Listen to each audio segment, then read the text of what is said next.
Hello successful people, and welcome back to my YouTube channel. I'm so excited to be here, and today we are going to be talking about 7 useful tips for fashion instructors. Yes, today is for fashion instructors, so I'm going to be talking about 7 useful tips for fashion instructors, and this is based on experience. So these tips are going to help you navigate through your job and help you be successful and better at your job. So let's get into it. So the first one is be approachable.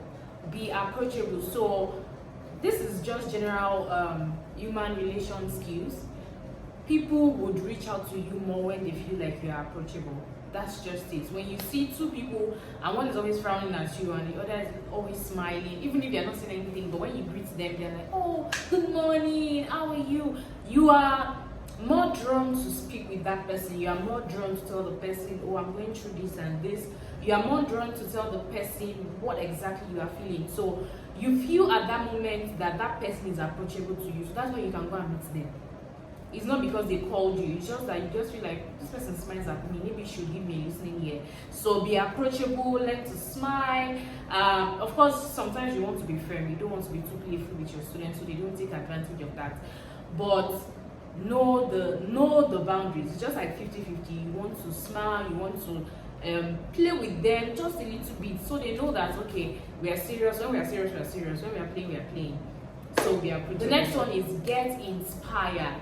Get inspired. What do I mean by getting inspired? So they want to know that you are knowledgeable. You want to give them ideas, okay? So you who want to give somebody ideas, you need to be inspired first before you can say, okay, here's your fabric, here's your fabric. I think you can do it this way. I think you can do it. And then you can't just say that unless there's something up here.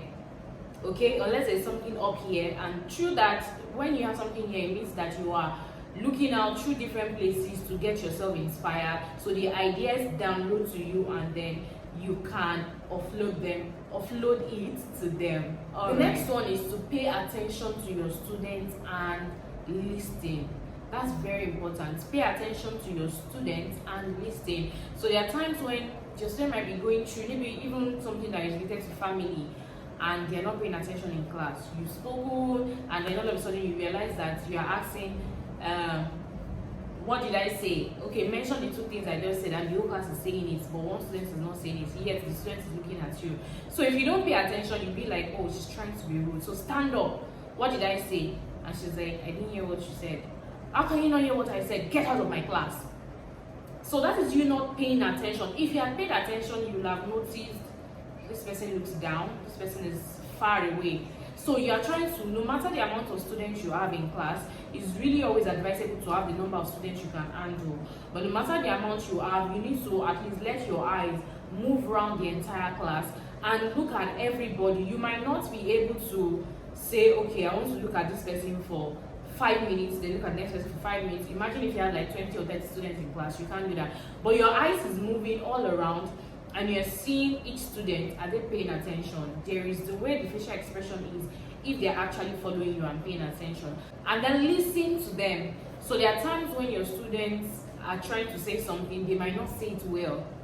They say it based on their knowledge. So if there's a limit in their knowledge, they say it to that limit. You, on the other hand, have passed their own knowledge.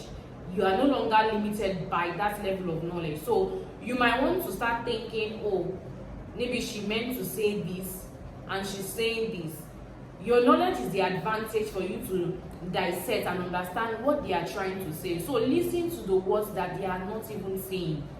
They might not know how to express themselves to say, oh, this is, I don't know what example to give now, but maybe they are trying to say, there's a part on the trouser that needs to go down. If it goes down, that there's an L-shaped part there that needs to go down. And then your knowledge tells you that they're trying to talk about the crotch part of the trouser. So you can say that. You listen and understand.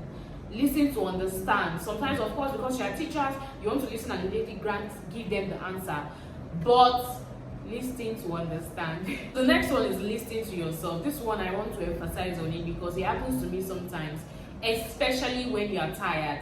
So when you are tired, you still, maybe it's not yet your closing hour, but you still want to keep teaching. You have to keep teaching. sometimes you need to even know yourself. So if you are tired at a point, there are some times when you are saying something and you mean something else. So maybe you are trying to say we are going to cut down the M line, then you now say we are going to cut down the neckline, and you are pointing to M line and you are mentioning neckline. If it has ever happened to you before, say I am here in the comment section. Say I am here.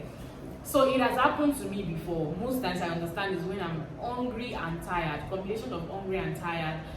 But what I do when I understand that this is what happens to me, once in a while, not every time, but once in a while when I'm hungry and tired and I'm still teaching, so maybe I've been teaching for like 4 hours or 5 hours, and realize that I'm already tired and drained. Sometimes I go out to go and get water, but most importantly, the point here is to listen to yourself. So in times when you can't get water, you can't get food, you can't get anything, listen, because the people you are teaching, like I said, there is a limit in knowledge for them. So if you are saying that we are going to cut it's even that example I gave is easy, because when you point at the neckline, they will say no. When you point at the M line, they will tell you, oh, do you mean neckline? And you say, oh yeah, or do you mean M line? So they can correct you. But cases where you're not pointing at anything, you are saying something and you mean something else, they don't even know that what you are saying is wrong for them to be able to correct you. So it's like what you are saying that is wrong is what they also capture and store in their memory. So it's like what you are passing to them, it glues to them, that's what they take, and then they keep going with as though that's the right thing. So you want to make sure that even if it's not the point when you are tired, this should be every time. When you are teaching, always listen to yourself. When you are talking, always listen to yourself to be sure what I said was it right. There are even times when you're trying to explain something and then you might have made a mistake. We are all humans and nobody is above mistake. So you might have said something and it's not exactly right. Don't be too shy to say, oh, that's not what I meant. This is what I meant. It's better to correct yourself than to lead your students astray. Quote me.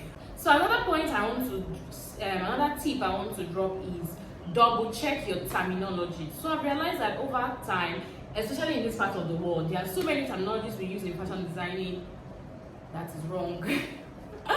Forgive me, but some of those terminologies are wrong.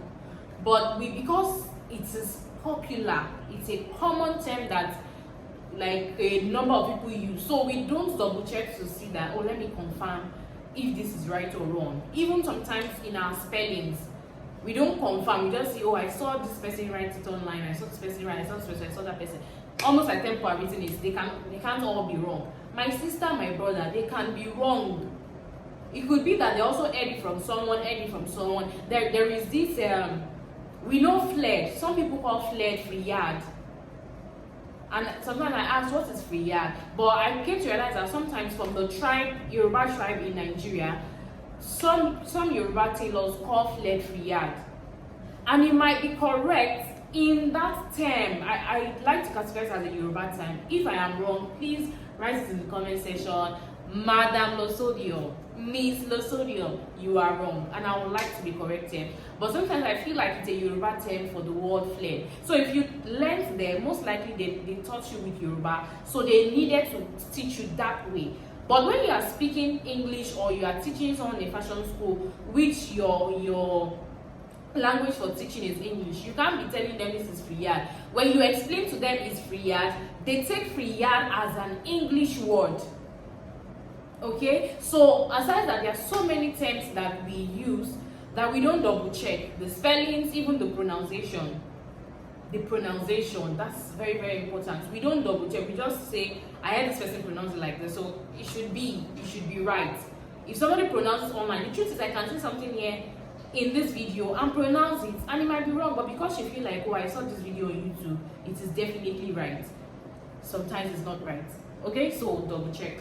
Another point is equip yourself to be a resource to your students. So the reason why you're a fashion instructor is so that they can always come to you. You are like a library.